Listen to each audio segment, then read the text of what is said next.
Everyone, it's Emily Fox. Today's video is going to be all about authors that I'm not planning to read anything else they will be writing, like ever again. Couldn't pay me to. I've done this video twice so far. I will link the other videos in the description box. I looked at those lists quickly to not repeat myself, and I was surprised that actually Riley Sager was not on that list. I'm pretty sure I mentioned I wasn't going to read more by him, but I think it might have been my worst books of like 3 years ago. When Survive the Night came out, I thought this was going to be my last book by him, but then The House Across the Lake came out and I got sucked in. Cute cover, you know, it's green and yellow. Awful too. Basically, it's 2 worst books, so now I'm officially done. I've been asked if I was going to read his newest. No, absolutely never again. I read so many books by him. I'll put them all on the screen. Because the first book that I read by him was the best one that I've read by him. It has happened a couple of times with some authors, and I can't do this anymore. I'm noticing the pattern and I'm stopping. But him, it took me way too long. Like Survive the Night, I'm going to keep this video spoiler free, but I will happily spoil anything you want to know in the comment section. But it's essentially the worst book I've ever read. Pretty much on this channel. This girl, her roommate slash best friend gets murdered, and she decides that she wants to go home and catches a ride in a creepy way, and things get weirder and weirder as the book goes on, and then the ending is absolutely awful, and the ending, the prologue at the end, even worse. Why? And then I decide to read his other one, and the main female character once again sucks. I think that is one of the things that I really resent about him, is that he keeps writing main female characters and they're dumber and dumber as you go on. It just gets worse, and eventually you're like, why? And then his prologue in the 2 last books that I've read by him, there's something else. It would be a spoiler, but there's something else that makes me really resent him for writing them. And yeah, the pen name that is like gender ambiguous, I can't deal. Just stop writing female characters if you're gonna write them that way. And yeah, they're not good, especially again.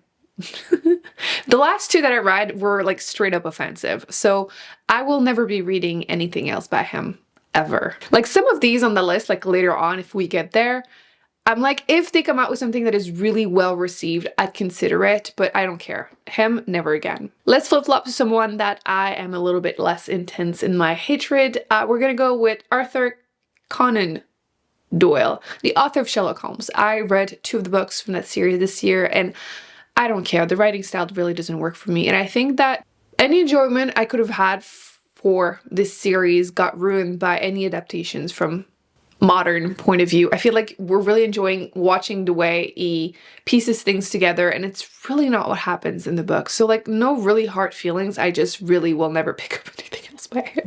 You know what? Let's get it out of the way. Murakami. I have technically only read 2 books by him, which I should have mentioned that in the intro. I only include authors that I've at least tried 2 books by.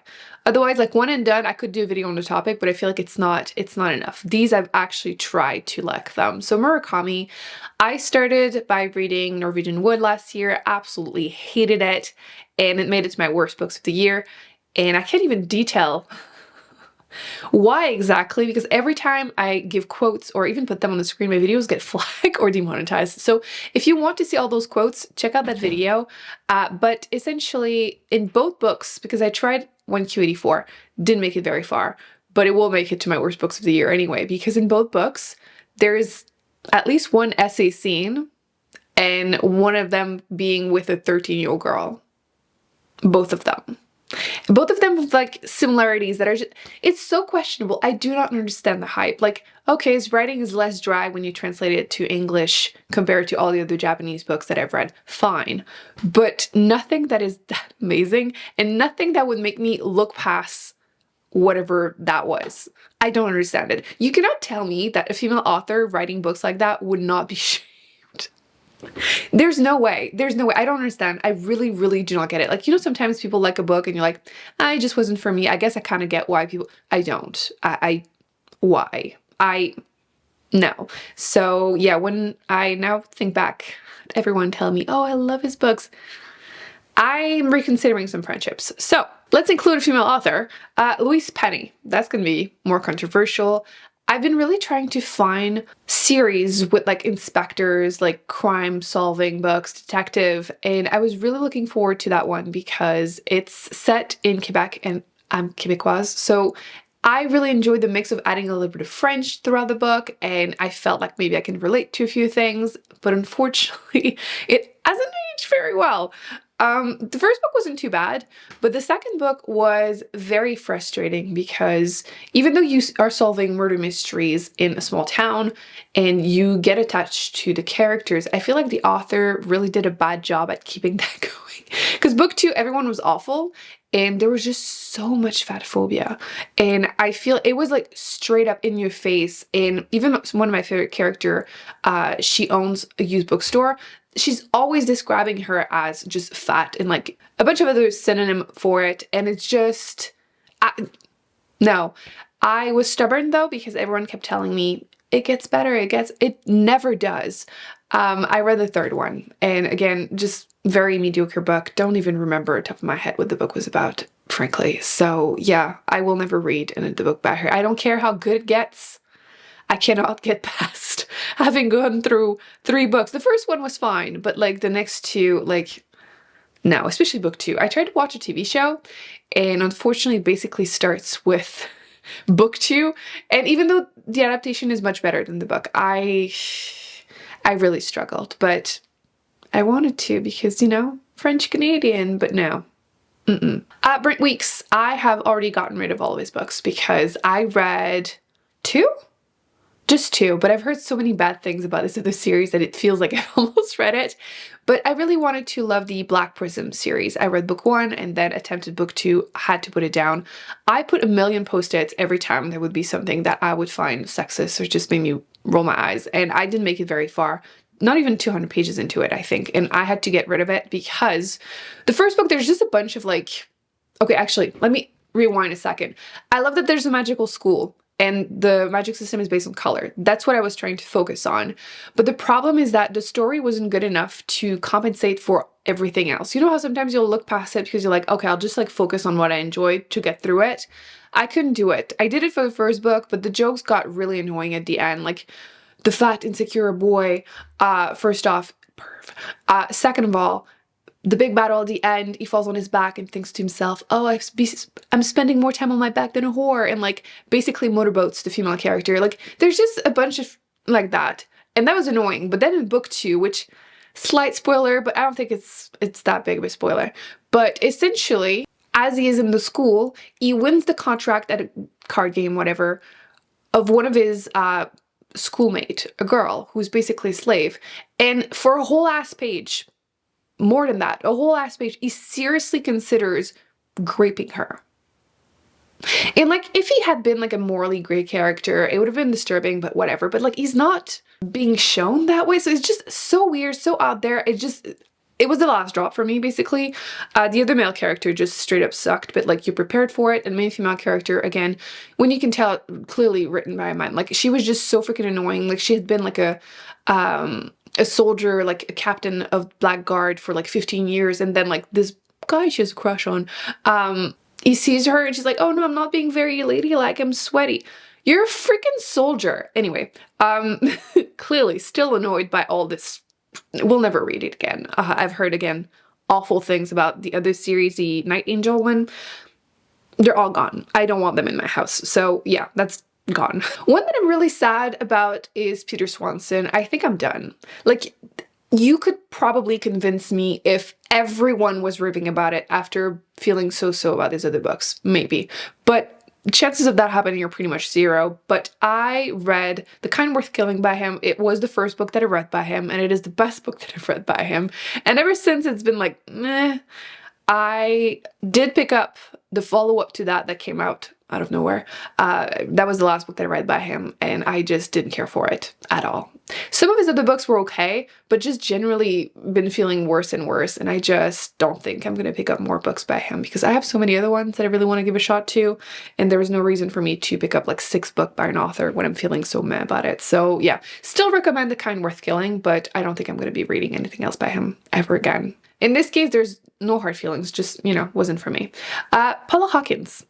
Recent addition to this list because I read The Girl on the Train, and unpopular opinion, I didn't hate it. I feel like quite often actually books become really popular and then people love bashing on them, and like, fair enough. but I felt like it was fine. Like, I didn't love it. The character is meant to be unlikable and the story was fine, but I didn't hate it. But then I picked up this other one, the burning one, super forgettable. I would struggle. Like, I know there's a boat. Like, I don't remember much about it because super forgettable. And I just read Into the Waters by her. Again, incredibly forgettable. That one, there are just too many characters and none of them had like a distinct voice. So they just blend into each other and you get to the end and you're like, okay, that's how she died. It's a murder mystery, but you don't want to know, honestly. I could tell you what it is about, but don't waste your time. I would not recommend this to anyone. It's just so forgettable. So if you have any recommendations for like murder mystery or just mystery thriller, let me know because I'm still looking for more favorites. I feel like a lot of the popular ones have not been working on me for me, but maybe it's me. Maybe it is. But yeah, I'm not planning on reading more by her. Let's get to Liane Moriarty at the same time. I did enjoy Big Little Lies a lot more than I expected. Took me by surprise, like the TV show. And then everything else I have attempted to read by her was a flop. I couldn't make it very far. I know I tried like 2 or 3. I'm done. I'm done. She's just not for me, and that's okay. Like, I know that one of them, the Apple one, I put it down so quickly because you can feel it sometimes that a book is not gonna work for you. And yeah, I'm just done with her. It's okay. Quick shout out to the author of Before the Coffee Gets Cold. I will probably mispronounce that, but Toshikazu Kawaguchi, Japanese author. I'm listening to an audiobook right now that could be included in here, but it's the only book I read by the author. But it's the same principle. I read the first 2 books of this series and I attempted the 3rd one. I don't even know why. I like the concept, that's why. I like sci-fi or a book that has a hint of sci-fi. In this one you have a coffee shop that there are rumors that there's a way to travel back in time. If you go there, there are strict rules, but essentially you have to come back before the coffee gets cold and you can't go anywhere. So it has to be in the coffee shop. So good potential, but unfortunately, the last story, the first book, there were like 5 stories, and the 5th one, I think, goes in a direction that I absolutely hate, especially when it's written by a male author. Whenever you started going that direction, I put the book down and looked it up and figured out, okay, it's a male author, because I just knew. I can't do it, especially when it involves either being a mother or just relationships. I have no more patience for it. So I know it's a me thing, but I mean, every review ever is subjective, so I'm aware of my biases and I just can't do it anymore. So I'm not planning on reading more by the author. No, I can't do it. Huge pet peeve of mine that happens in this series, and it's enough for me after 2 books and a half by him to never want to read anything else by him again. Okay, some authors that it's just that their books don't work for me. I feel like that's more interesting than just misogyny all the time. Okay, the next 2 are going to be painful. Emily St. John Mandel. I really wanted to like her, but her writing style does not work for me. So I did read Station 11 by her.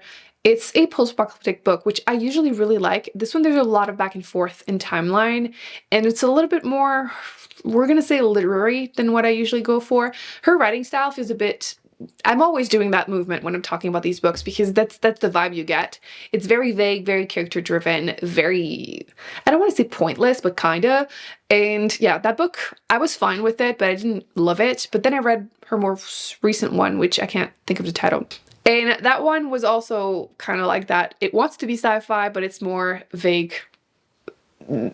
No, I just cannot get emotionally attached to any of her characters, and because her stories don't really get answers, it annoys me.